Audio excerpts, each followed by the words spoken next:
Views expressed on this program are those of the hosts, guests, and callers, and are not necessarily those of this station, its management, or other advertisers. You're listening to Transformation Talk Radio.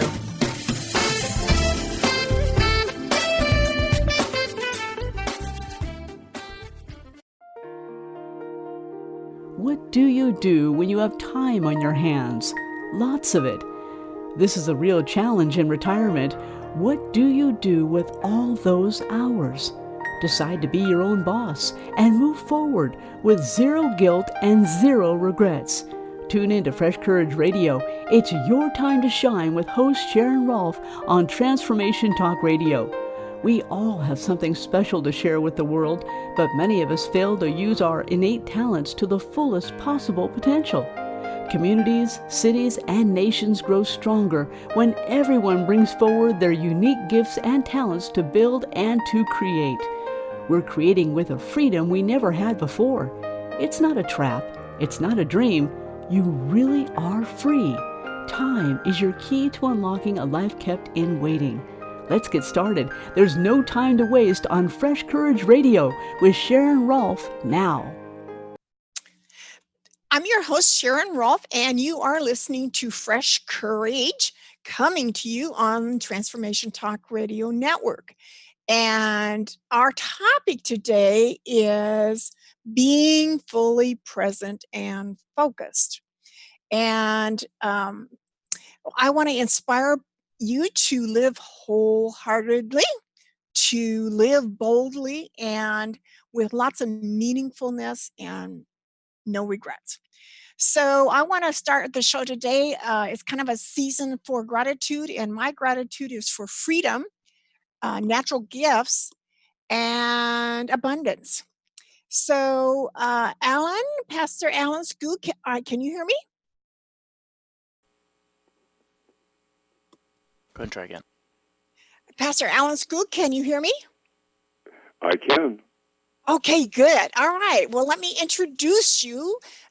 You have served, Pastor Alan Skoog has served in a local church ministry most of his life, and he brings a deep dedication to sharing the good news with those who have not yet come to be followers of Jesus Christ. And as pastor of worship ministries currently at North Sound Church, he assists the congregation in events that touch the lives of those in our community. And he's done a great job of that. I'm so proud of him. And he leads the congregation in worship. So Alan has a rich background in worship as a worship pastor and producer of major productions. He puts on a Christmas show here every year with the Mosaic Choir and Orchestra, and also leads a Kinetic young adult choir. So he has his wife Kathy and 3 daughters that they cherish time together as a family. Welcome. Thank you. It's good to be here, Sharon. So I've asked Alan to be here because there are times in life where there's tough choices. And Pastor Alan has had to face some this last year. How would you wrap up or summarize what we're going to learn today and why this is important? How would I summarize it? That's tough to do. It's been a year where a year ago right now, I had lost most of my memory and ability to form words, sentences. And in January, found that I had a brain tumor. Turned out to be cancer, stage 4 melanoma cancer. Oh my! So we have had an awesome journey, and I say awesome because I have a God big enough to handle any situation in our lives. And that's what you want to inspire in our audience today? Yes. Okay. Absolutely. Well, start by setting the stage, what you faced and how courage plays into all this, please. Well, what I face is that I was told that I had less than a year to live. Uh-oh. And they did have a new experimental treatment available but it was less than a 50% success rate. And so I said, let's do it. We went ahead and started that in February. And there were some things that I could do. So I changed, I upped my exercise program. I changed everything about how I ate, what I ate, and found out that cancer feeds off sugar. So I eliminated sugar, I eliminated dairy, and I eliminated wheat. And as of right now, I have no new cancer. The cancer that I have, most of it is gone, and the cancer that is left is greatly reduced. So, still a battle ahead, but doing well. So what really hooked me into the interesting part of your story, Pastor Allen, is that you said twice in a message I heard that 80% of the people aren't willing to make the changes that you did. Correct. You want to say a little more about that, and what makes you different to make those changes and the majority don't? Well, 80% of people, when they're given a diagnosis like what I have received, whether it's a cancer or a heart issue or any health issue, 80% of the people either make changes but then quickly go back to their old ways or don't make any changes at all. And I made the decision, for me it was a life or death. They gave me less than a year, and yes, I was on a treatment program, but I knew that I could do something myself. And because it was, for me, a life or death issue, the discipline was not that difficult. I have been disciplined all my life. My dad taught me that. But when it became a life or death issue, it was not difficult for me. So, but you had to stay the course. And you're saying some people don't. So, what do you have any idea what makes the difference between you and them? Well, to me, I have been, I'm 72 years old, so I've experienced a lot of friends, a lot of family go through difficult times. In January, I'll have been in worship ministry for 50 years. So I've been with a lot of people that have gone through difficult times, and they go through times of remission, or even times of it's gone, whether it's heart issues or cancer or whatever. The problem they had is gone. But I've been around too long to see in a short period of time that it's come back, whatever has come back with a revenge and much stronger than it was in the first place. So in my position right now, for me, there's no question, this is a life decision. This is the way I will eat and exercise, positive attitude, trust in the Lord.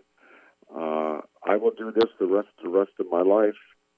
I do not want this cancer to come back stronger than it was originally.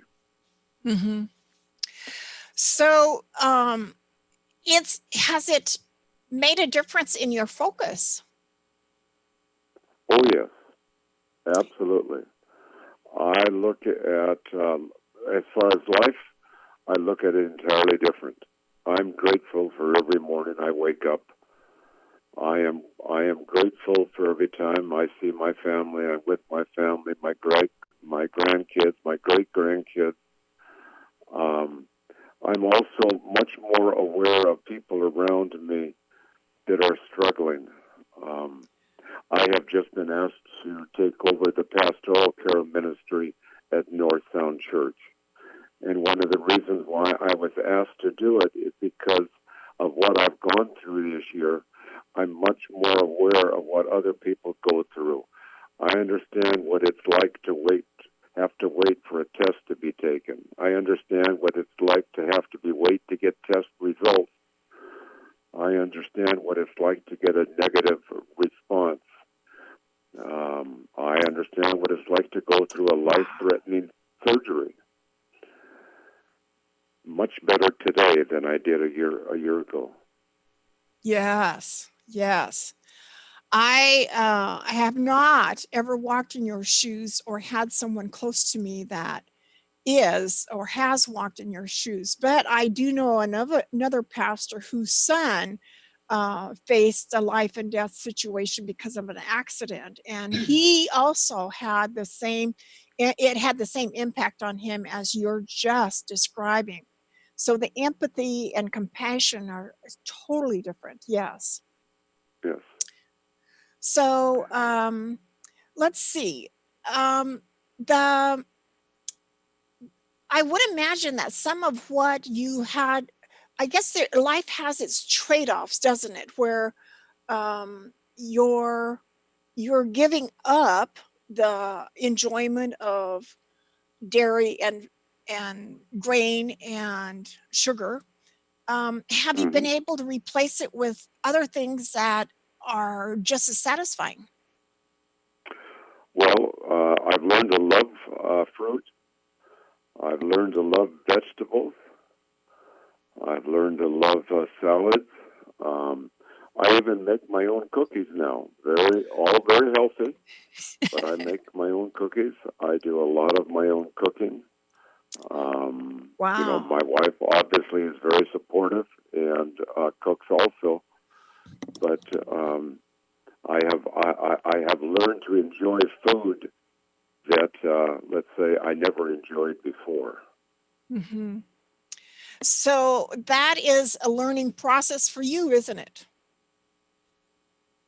Yes, it is. It's a definite learning process. And when I first started, I cannot say that it was easy, but I kept reminding myself every day, I am going to live to a ripe old age. I am going to have a ministry much greater than I've ever had before. And to be able to do that, I've got to make some changes. And so that's what drove me every day.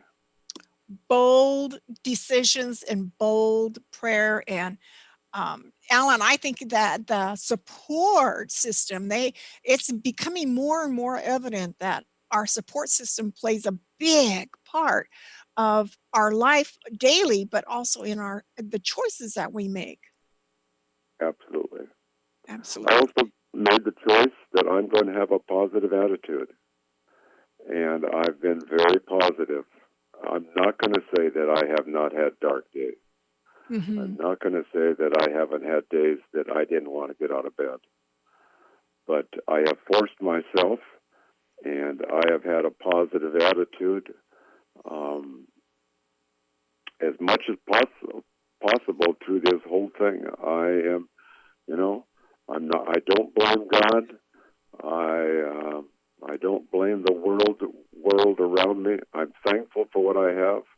I'm so thankful for God and His mercy on my life. I concentrate on things that I can be thankful for.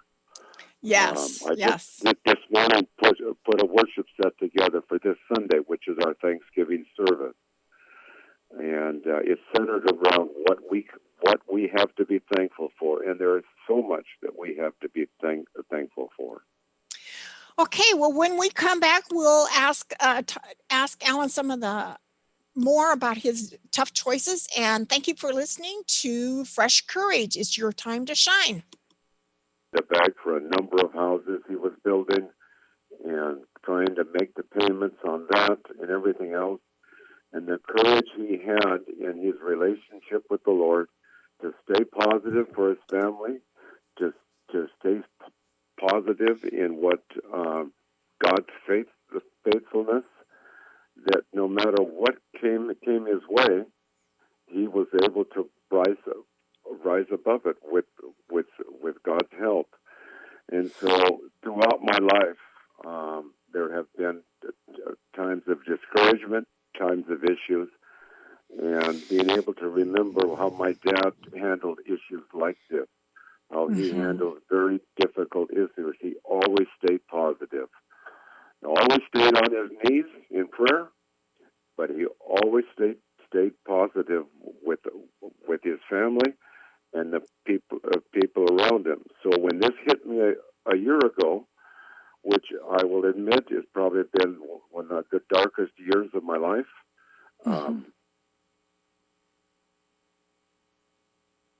knowing what he went through and how he faced it positively was a great encouragement to me and pushed me forward to stay positive. Well, and now you had mentioned that you want to turn around and do that for your family too. You're inspired by, is it your grandson? Yes. Tell us a little bit about that. I have a grandson who is into athletics. He's very talented, but he's incredibly disciplined. He's 15 years old, and he just came back from World Championships in Slovakia.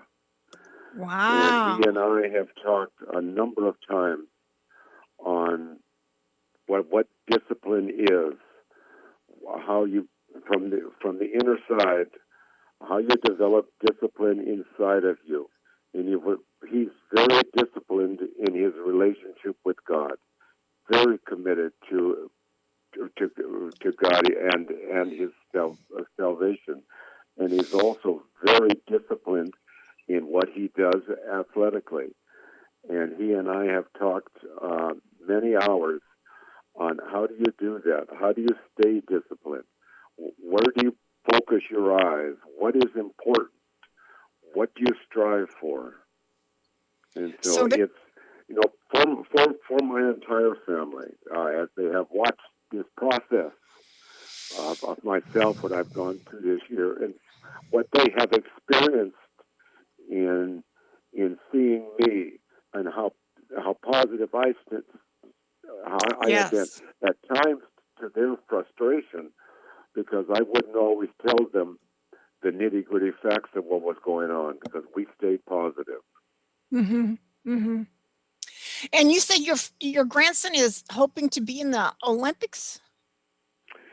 2020 would be the 24 Olympics, yes. Wow, that's something to look forward to, isn't it? That's something to stay alive for, absolutely. So what I was also impressed by the talk I heard you give, Pastor Allen, is all the variety of people you were willing to learn from.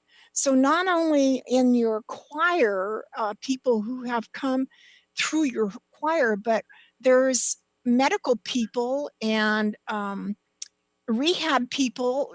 Can you speak to some of that?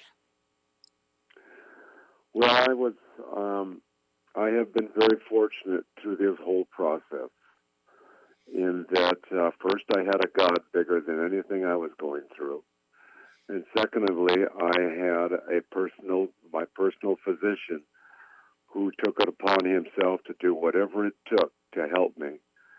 And when we found out that I had a brain tumor, he called a friend of his who was a surgeon at Duke University, and he said, "This is the doctor at the University of Washington. He's the best in the country you want." And we got him. And then when I found out that it was cancer, I got my oncologist was part of the research team who developed the treatment I'm on that they received the Nobel Prize for last year. Wow. And so I made the commitment that I was going to have the very best of the best treatment that I could possibly find. And I did a lot of study, a lot of work, and a lot of looking at resumes. And they took a brain tumor out of my head, obviously cut my head open, put a titanium plate back in it. And unless you know and look very hard for it, you would not see the scar today on my head. And I have a bald head. That's how good the surgeon was. Yeah. So, what would you like to say in the next minute or two to wrap up our message about being focused and being fully present? Because that's going to kind of tie in with my next guest. And how would you make some closing comments? To me, it does not matter if you're dealing with health issues, life issues, relationships, marriages. Mm-hmm. What kind of commitment do you have? And we live in a world today that it's so easy to blame others. Mm-hmm. It's so easy to say, woe is me, Mm-hmm. woe is me. But in all these situations in life, it centers around what can I do? Yes. I know I have a God that sees me through. I know I have a God. I know where I'm going to go when I leave this world. But what can I personally do? Besides my relationship with God, what can I personally do? And that's not to blame other people. That's not to blame situations. That's to take and grab myself by my bootstraps and say, what can I do? Find those things that you can do and then go out and do it. Yeah, I kind of see that as partnering hand in hand with God's ability and you joining forces with him. And that's pretty powerful. Yep. Pretty powerful. It is. It's been part of my life, and now it's part of my life even more so today. Well, thank you for being our guest today, Pastor Allen. I hope this has been valuable and a good lesson for our audience. And thank you so much for sharing it with us. And you can reach Pastor Allen at his email, Allen, ALLANS, at northsoundchurch.com. Thanks again. Thank you, Sharon. Bye-bye. I'm your host, Sharon Rolph, and you are listening to Fresh Courage. It's your time to shine, coming to you on the Transformation Talk Radio Network. And our topic today is being fully present and focused. And this especially plays into my guest, Evan Briggs. And I was first introduced to her by this book, How to Live Forever, and the value of bringing together connecting generations. She's going to tell us how that is happening and her work in helping that generations connect through her talent. And she is an independent documentary filmmaker, and her first feature-length film, The Growing Season, also known as Present Perfect, was released as part of a Kickstarter campaign in 2015 and received quite a bit of press coverage nationally and internationally. And the original trailer has been viewed by 200 million people worldwide. Evan has directed several short films, produced the film Tough Love, aired on the PBS series and Point of View, taught filmmaking at the Digital Media Academy, the Seattle Film Institute, and Seattle University. Evan also directs and produces video content for businesses and organizations. And she received her master's in fine arts in documentary film and video from Stanford University. She lives in Seattle with her husband and 3 young sons. Welcome, Evan. Thank you. Thanks for having me. Good. Well, I was so impressed with your story of how Mark Friedman talked about your documentary and how it has exploded, it seems like, all over the world. So I just love people who think outside the box and do things that have never been done before. And that's really what has inspired me about the growing season. So what are we going to learn today, and why is it relevant? So Are you wanting to know specifically about the program itself? Well, I guess let's start with what drew you to this documentary, and then what what difference it made in either your life or the good that is happening. So for many years, I had been interested in exploring the topic of aging, and particularly aging in modern American society. Hmm. And so I had been kind of researching different ideas. There's just so many different angles that you could take with a Hmm. story that broad. And so, over the years, I thought of different ways to approach this topic. And then just by chance, I was at a party several years ago, and a friend that I was speaking with mentioned that her son attended a preschool that was housed in a nursing home, and that the little children had opportunities to interact every day with the older residents. And I immediately, that really just resonated with me, that concept, and the sort of preservation of the cycle of life that I feel like happens in a Hmm. space like that, that Hmm. we really miss out on in sort of the rest of our lives. So I immediately contacted the nursing home and explained that I was a documentary filmmaker, and I wanted to make a story about what they were doing. And I was really envisioning it as a portrait of this place.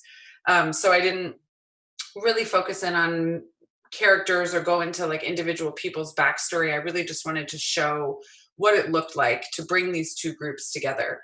Hmm. And I wanted the film to be a really immersive experience in that sense. So that was sort of how I came to the idea.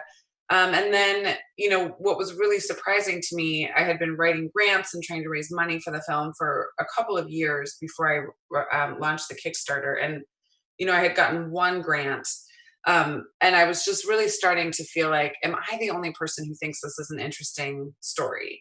Because I just wasn't getting any traction with the film. And so I ended up, when I was right about to have my third child, I realized I just needed to really push forward and get this project off the ground. So I created a trailer to release as part of a Kickstarter, and then was really blown away by the response. The Kickstarter, or the trailer, ended up getting picked up by media, and then that just sort of started an avalanche of media attention. And that was so affirming, just Hmm. for me to know that I wasn't the only person who thought this was an interesting story, that there were people all over the world, in fact, who were very, very clearly hungry for a story just like this. And it made me really realize how much we all kind of just live with low grade anxiety about the prospect of aging. And so I think when people saw a story that kind of addressed that head on and looked at ways to transform that experience, they wanted more of it, and wanted to talk more about how do we bring older citizens into, how do we embrace them and make them a part of society, because I think that's what we all want. So it's what we all want for ourselves, and it's hard to see that doesn't happen to certain groups of people.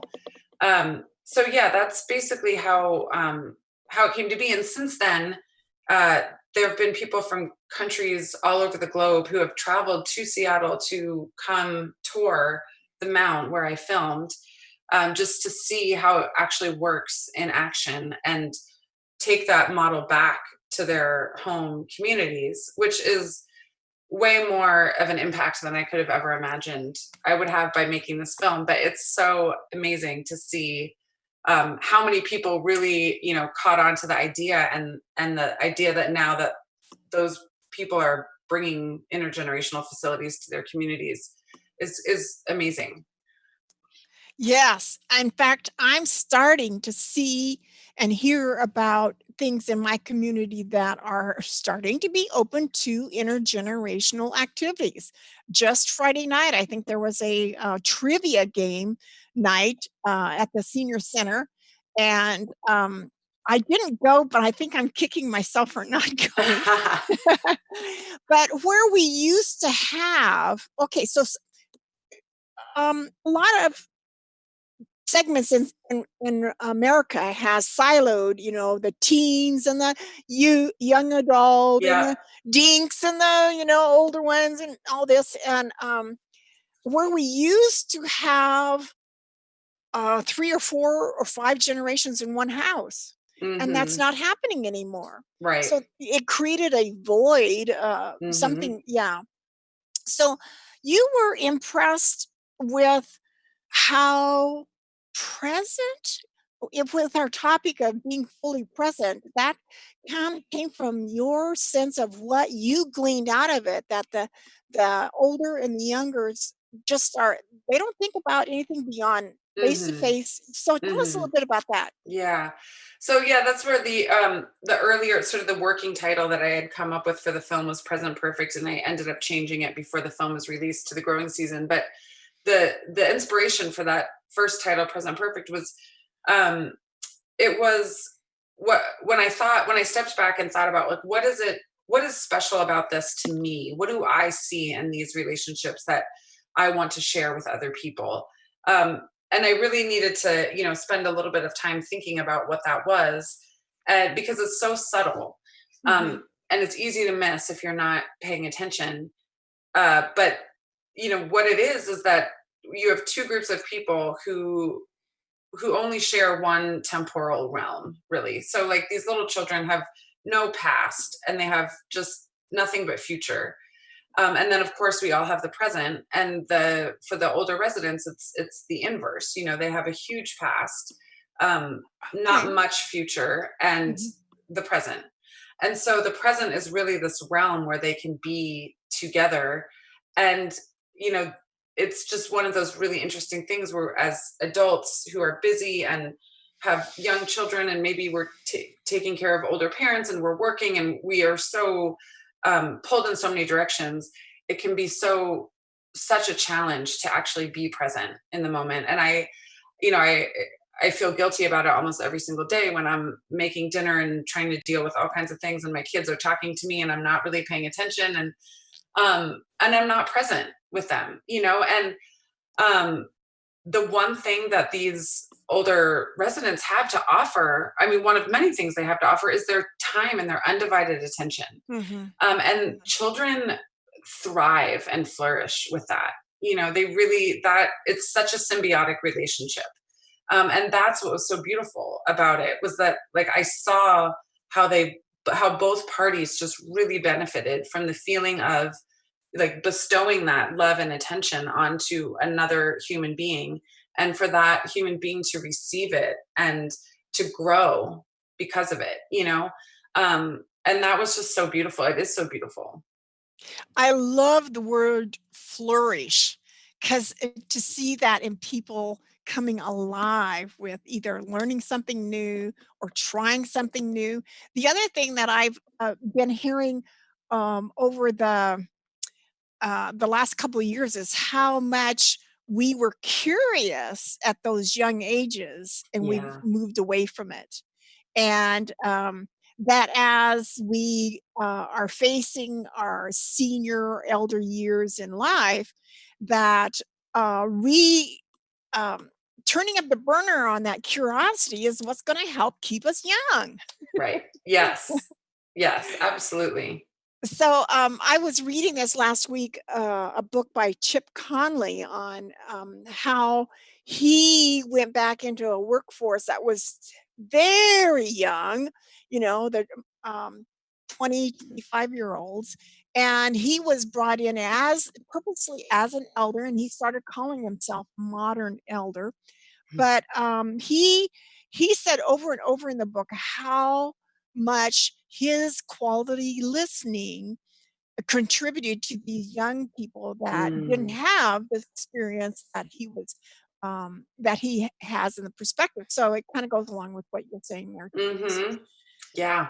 So well, I love it. I love it. So when we come back, we're going to talk with Evan a little bit more about this film and the good that has come from it. And stay tuned. All right, you are listening to Fresh Courage on Transformation Talk Radio, and I'm your host, Sharon Rolph, with my guest, Evan Briggs. And we were just talking about curiosity, but the other thing I like to point out is what's possible. I think there's so many things that's possible that we don't even imagine, and Evan's project certainly points that up. So, Evan, let's see, where do we want to go from here? Well, so we'd been talking about technology and sort of how that that can be a barrier. And one of my favorite moments that actually didn't make it into the film, unfortunately, but happened while I was filming was a group of 5-year-olds were doing puzzles with some of the residents, and they one of the adults in the room had a digital camera, and she was going around taking pictures of the kids and the residents um, doing these puzzles together. And at some point, one of the kids realized that the resident they were playing with did not know what a digital camera was, had never seen a digital camera, and was like, just that was a new thing for her. She was used to cameras that shot on film where you didn't get to immediately see the photo. So they brought the camera over to her and they showed her the picture that had just been taken, and the look on her face was just so priceless. She just was like, she just kind of stared with wonder and amazement, and just this huge smile crept over her face that like this was a thing. And the kids were just delighted by that. They loved being able to share with her something new and exciting that she didn't know about. And it made them feel like they had something to contribute to, that they had something to share and to teach. And I have heard of, there are several different programs all around the world actually where they pair high school kids with older adults in these sort of workshops to help them learn how to use social media and learn how to use modern technology. And again, I think that's another perfect example of such a symbiotic relationship where we're always, at our kids' throats about being overly committed to their devices or screen time or whatever. And that's just such a great way to channel the expertise that they do have in that field to help adults who don't know anything about it learn to use those tools if they want them. So I think that's another great manifestation of these intergenerational connections. So it might actually behoove us adults, no matter what our age, to answer the question, who are we willing to learn from? I know I could benefit from some young people training me some more. And,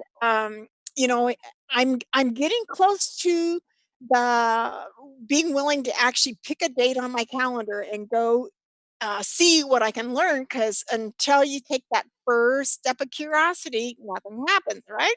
Right. Yeah, I think that's a great way to frame it. It's who are you willing to learn from? Um, and I think that's exactly what's happening in these. And the more people that we're able to learn from, I think the greater our depth of knowledge. So Yes. yeah. So tell us how our audience could hear more about where you filmed and their resources that are available to our audience. Yeah, so the nursing home where I filmed is called Providence Mount St. Vincent, and it's located in Seattle. They are very used to accommodating requests for tours and information. So that's a great resource for anyone who wants to speak directly with the people who run this program. The Legacy Project is an organization out of Canada that's also working to promote more intergenerational knowledge transfer. And Generations United is another one. Caring Across Generations is a New York-based advocacy organization. So there's a lot of work being done now in this realm, and a lot of people committed. Actually, in fact, as a result of the film, there's pending legislation in Congress that is actually calling for the creation of a federal grant program, which would, if passed, subsidize the creation of more of these intergenerational learning communities throughout the country. So that's another thing to keep on the lookout for.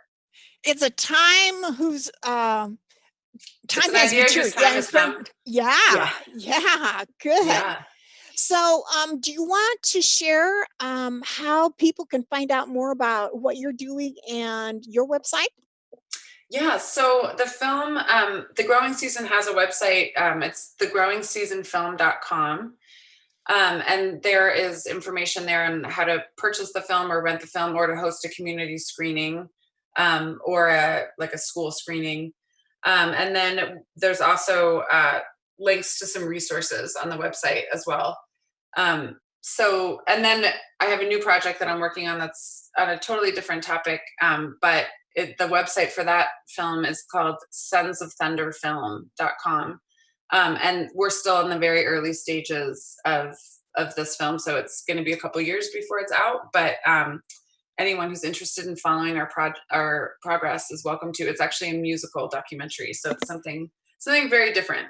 Yeah. Okay.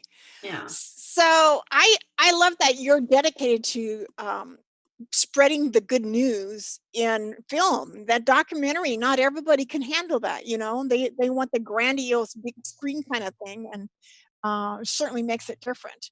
Yeah.